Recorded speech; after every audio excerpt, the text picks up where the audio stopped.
Luck, Marjorie Pickthall. Chapter 1. There were 4 bunks in the shanty, and 3 of them were filled. Olsen lay in one, a great bulk under the Hudson Bay Company blankets, breathing like a bull. In the next was Forbes, with eyes as quick as a minx, and now red-rimmed from snow blindness, twinkling from time to time over his yellowish furs. Nearest the door was Lejeune, singing in his sleep. In one corner an old Indian cowered, as little regarded as the rags and skins in which he was hidden, and Desmond sat by the stove drinking to his luck, fingering it and folding it. It was all there in a bag, raw gold, pure gold, the food of joy. At the weight of it in his rough palm, Desmond chattered and chuckled with delight. He had sat there talking and laughing for hours, while the glow of the stove grew darker and the cold crept in. Little blots of snow from the snowshoes, first melting, had turned again to dark ice on the floor. The red light clung to them until each little circle seemed to be one of blood. Outside, the world trembled under the shafts of the bitter stars, but Desmond, with the very fuel of life in his hand, was warm. Dreams ran in his brain like a tide and dripped off his tongue in words. They were strangely innocent dreams of innocent things. Sunlight on an old wall, honey, a girl with sandy eyebrows and yellow ducklings. And maybe there'll be a garden with fruit you pick off the bushes. 'Twas under a thorn bush she used to stand, with the wind snapping her print gown. Or maybe I'll see more of the world first in an easy fashion. Never a drink scarce, and no man my better at it. I know how a gentleman should behave. Are you hearing me, boys? Olsen breathed as slowly and deeply as a bull. Forbes blinked a moment over the greasy furs and said, "I'm hearing you." Lejeune gave a sudden little call in his sleep like a bird. "They're all asleep like so many hogs," said Desmond with a maudlin wonder. "They don't care. 2 years we've struggled and starved together in this here freezing hell, and now my luck's come, and they don't care. Well... He stared resentfully at the bunks. He could see nothing of Olsen but blanket, yet Olsen helped him to a new outfit when he lost everything in a snowslide. Forbes was only an unheeding head of grimy fur, yet once he had pulled Desmond out of a logjam, and Lejeune had nursed him laughingly when he hurt his foot with a pick. Yet now Lejeune cared nothing. He was asleep, his head flung back, showing his smooth, lean throat and a scar that ran across it, white on brown. Desmond felt hurt. He took another drink, strode over to the bunk and shook him petulantly. "Don't ye hear when a friend talks to ye?" Lejeune did not move, yet he was instantly awake. His eyes, so black that they showed no pupil, stared suddenly into Desmond's muddled blue ones. His right hand gripped and grew rigid. Desmond, leaning over him, was sobered by something in the breathless strain of that stare. He laughed uneasily. "It's only me, Junie. Was you asleep? I'm sorry." He backed off bewildered, but young Lejeune smiled and yawned, showing his red tongue curled like a wolf's. "Still the gold, my friend?" he asked drowsily. I can't seem to get used to it explained Desmond. "I have to talk of it. I know I'm a fool, but a man's luck takes him all ways. You go to sleep, young Junie. I won't talk to you no more." "Nor before your old savage in the corner, Hein?" Desmond glanced at the heap of rags in the corner. "Him? What's the matter? Think he'll steal it? Why, there's 4 of us, and even an Injun can have a corner of my shack for an hour or 2 tonight. I reckon," finished Desmond with a kind of gravity. "As my luck is making me soft, it takes a man all ways." Lejeune yawned, grinned, flung up his left arm, and was instantly asleep again. He looked so young in his sleep that Desmond was suddenly moved to draw the blanket over him. In the dim light he saw Forbes worn and grizzled, the wariness gone out of him, a defeated old man with horrible eyes. Olsen's hand lay over the edge of the bunk, his huge fingers curved helplessly like a child's. Desmond felt inarticulately tender to the 3 who had toiled by his side and missed their luck. He piled wood on the stove, saying, "I must do something for the boys. They're good boys." At the freshened roar of the stove, the old Indian in the corner stirred and lifted his head, groping like an old turtle in the sunlight. He had a curious effect of meaningless blurs and shadows. Eye and memory could hold nothing of his insignificance. Only under smoked and puckered lids the flickering glitter of his eyes pricked in a meaning unreadable. Desmond looked at him with the wide good nature born of his luck. "I ain't going to turn you out, old bones," he said. The eyes steadied on him an instant, and the old shadow spoke fair English in the ghost of a voice. "Thanks. You give grub. I eat, I warm, I rest, now I go." "Just as you like. But have a drink first." He pushed over the dregs of the whiskey bottle. The old man seized it, seemed to hold it to his heart. While he could drink whiskey, he might drink and forget. When he could get no more, he must remember and die. He drank Lethe and Paradise in one and handed back the bottle. "How?" he said. "You good man. Once I had things to give, now nothing, nothing but dreams." "Dreams, is it, old bones?" The eyes were like cunning sparks. "Dreams, yes," he said with a stealthy indrawing of breath. "You good man. I give you 3 dreams. See." With a movement so swift the eye could hardly follow it, he caught 3 hot wood coals from the ash under the stove and flung them on the floor at Desmond's feet. He bent forward, and under his breath they woke to a moment's flame. The strangeness of his movements held Desmond, and he also bent forward, watching. He had an instant's impression that the coals were burning him fiercely somewhere between the eyes, that the bars of personality were breaking, that he was falling into some darkness that was the darkness of death. Before his ignorance could find words for his fear, the old Indian leaned back, the fire fled, and the spent coals were no more than rounds of empty ash which the old man took in his hands. "Dreams," he said, with something that might have been a laugh. He blew the ash like little grey feathers toward the men in the bunks. His eyes were alive, fixed on Desmond with a meaning unreadable. He thrust his face close. "You good man, you give me whiskey. I give you 3 dreams, little dreams, for luck." Desmond was staring at the little floating feathers of wood ash. As they slowly sank and settled, he heard the door close and felt a sharp stab of cold. The old Indian had gone. Desmond could hear his footsteps dragging over the frozen crust of the snow for a little while. He got up and shook himself. The drink had died out of him. He felt himself suddenly and greatly weary of body and mind.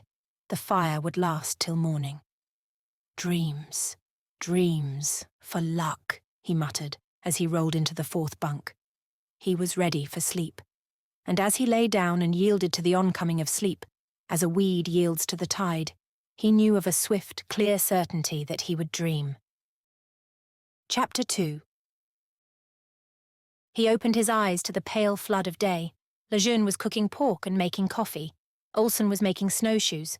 Forbes bent over his bunk, black against the blind square of the frozen window, feeling blindly with his hands, and snuffling a little as he spoke. "We'd a let you sleep on, but we wanted to know what you'd be doing. Will ye stay here with me and the rest? I'm all but blind the day. Or will ye go into Fort Recompense with Junie here and the dogs, and put the dust in safety? Or will ye try to short-cut across the pass with Olsen?" Desmond stretched, grunted, and hesitated. He felt curiously unwilling to decide. But Forbes was waiting, his yellow fingers twitching on the end of the bunk. "Oh, I don't know," he said. "What's the hurry?" "Well, I guess I'll try the pass with Olsen." "Right." Olsen nodded his heavy head, for he seldom spoke. He had the physique men always associate with a kind and stupid fidelity. Desmond said of him, "Them that talks most ain't the best at heart." Desmond said it to himself as he rolled out of the bunk for breakfast. Forbes stayed in his bunk and made little moaning animal noises while he fed. Lejeune bubbled over with quick laughter. Desmond beamed on everyone and talked of his luck. Olsen sat immovable, working his jaws like an ox, watching Desmond with his small pale eyes. He did not speak as they drew on their furs and packed the gold, nor as they turned out of the shack, shutting the door swiftly behind them, and faced the stinging splendour of the windy winter day. The cold had lessened with the sunrise, but what cold there was the wind took and drove to the bone. The air was filled with a glittering mist of blown snow, and all the lower slopes of the hills and the climbing spruce forests were hidden. Above the Poudre the mountains lifted like iron in the unpitying day, and every snowfield and glacier was crowned with a streaming feather of white against a hard turquoise sky. "You think we'll get through?" asked Desmond doubtfully. I tank so. Olsen was striding heavily, tirelessly, just behind his shoulder. His grey eyes, still fixed on Desmond, were like little bits of glacier ice inset above his high cheekbones. We may, it ain't far. Desmond was talkative. This gold weighs heavy. I like the colour of gold. Olsen, you got any children? Aye, got 2 kids. Wished I had. Maybe I will, though. Little boy and gal with kind of gold hair. See here, you ever had a garden? No. I've me a garden on me back here, hey? With them blue things that smell, and hens. You come and see me, Olsen, and you'll have the best there is. Tanks, I like fresh eggs. So do I. And apples. Say, Olsen, I'm sorry this luck ain't for you. Olsen did not answer or slacken his heavy, stooping stride against the wind. The curved hills opened slowly, swung aside. The spruce stood up, came nearer, and closed in around them like the outposts of a waiting army. The wind roared through the trees like a flood of which the surf was snow. Do you think we'll do it? Shouted Desmond again, and Olsen answered, I tank so. In a little while the trees were a dark mass beneath them, and they were out on the bare heights, fighting with the wind for every foothold. Desmond staggered under it, but Olsen seemed untiring, climbing very close at his shoulder. The glare of the sun seared their eyes, but they had no heat of it. In all the vast upheaval of the hills, in all the stark space of the sky, there was no warmth, no life. Something took Desmond by the throat. We'll not do it, he cried to Olsen. Let's turn back. For answer, Olsen unstrapped the heavy pack of gold, fastened it on his shoulders, and went on. This time he was ahead, and his huge body sheltered Desmond from the wind. I've been drinking too much, thought Desmond, and here's Olsen having to do my work for me. It ain't right. They were on a high ridge, and the wind was at its worst. On the left lay a precipice and the dark masses of the spruce. On the right the depths were veiled with glittering silver, now and then shot through with the blue-green gleam of a glacier. It was fair going for a steady head, but the wind was dangerous. It took Desmond, as with hands, and thrust him to his knees at the narrowing of the ledge. He slipped a little. The dark grey ice, white-veined, gave him no hold.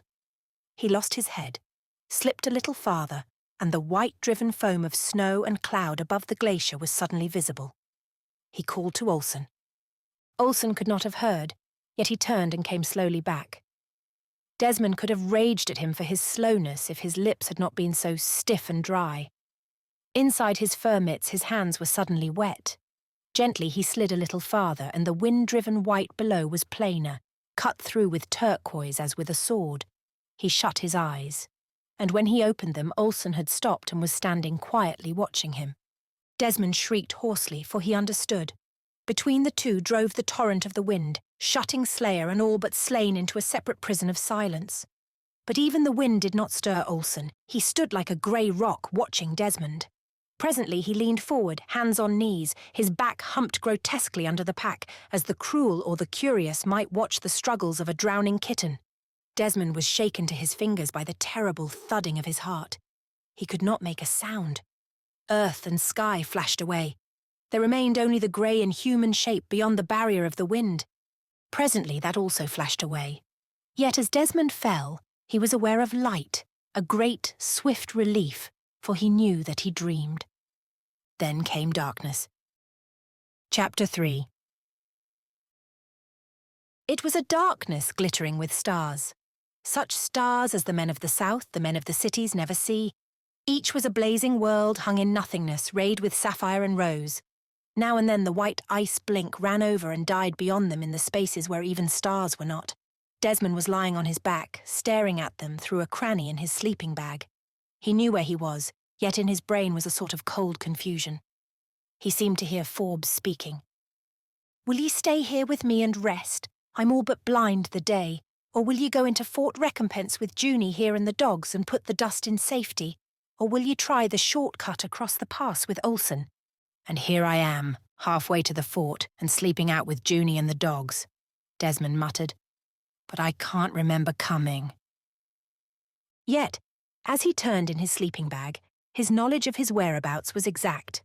He was in a stony little gully beyond Fachette, where high banks cut off the wind and ground willows gave firing. The huskies were asleep and warm in deep drift under the bank after a full meal of dried salmon. "I'll say this for young Junie," said Desmond drowsily. "He's got some sense with dogs." La Jeune was beside him, asleep in another bag. Between them was the pack of gold and the sledge harness, and the great plain, he knew, ran north and south of the very lip of the gully, silver under the stars, ridged and rippled by the wind like white sand of the sea. The wind was now still.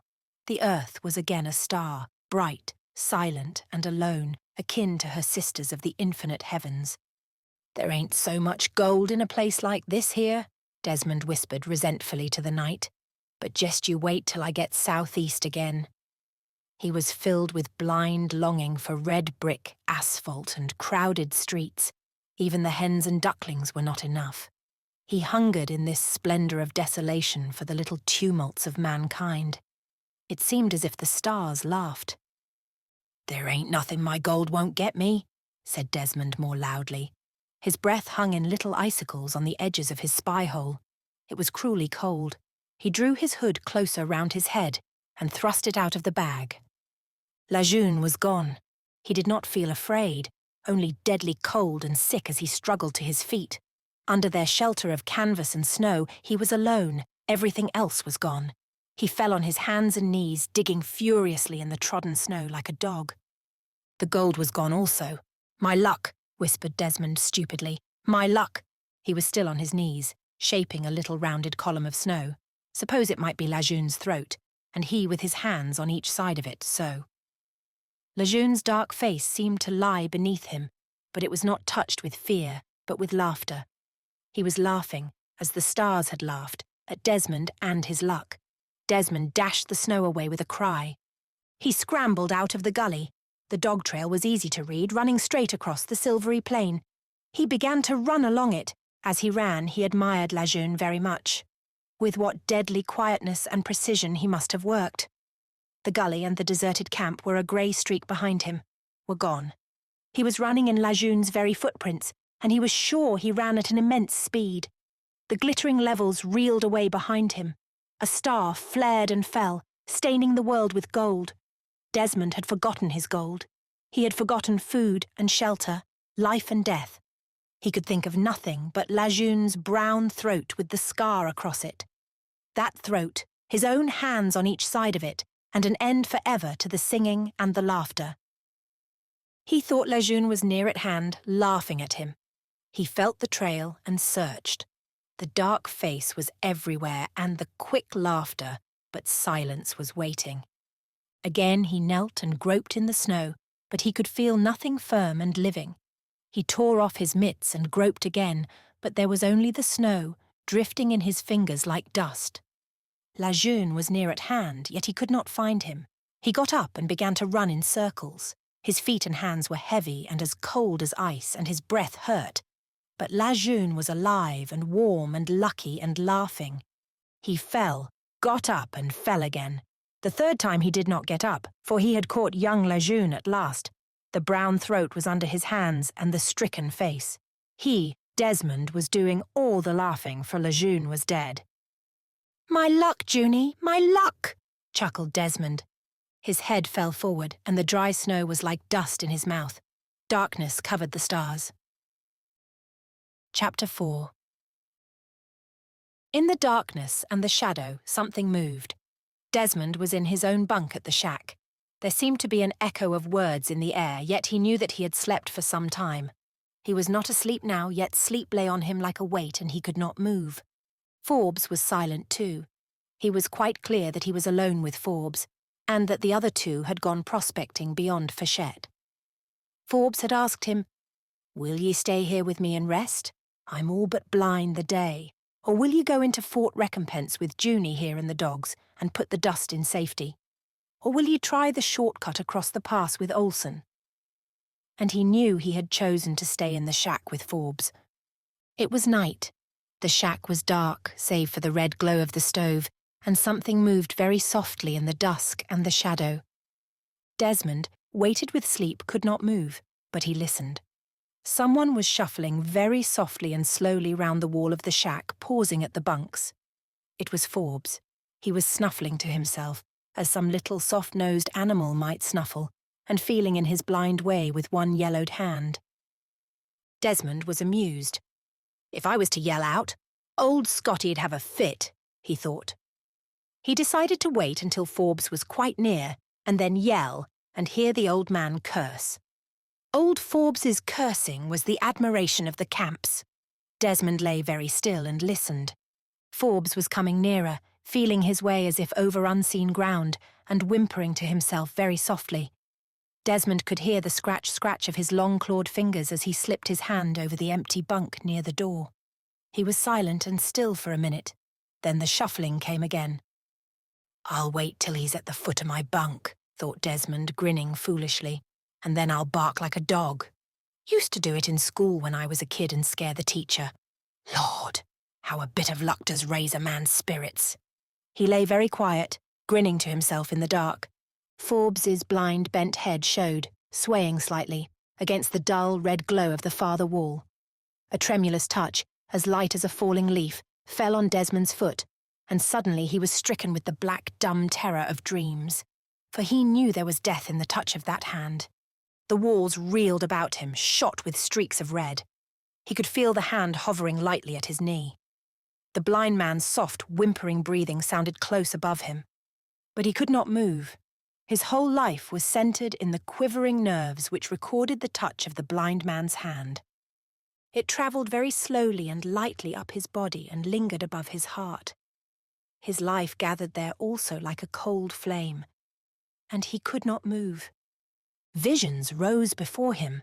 The gold was under his head, and he heard again the sound of wind in a garden among tall flowers, and thud of ripe apples falling, soft croons and cluckings of hens, a whirring of the wings of doves.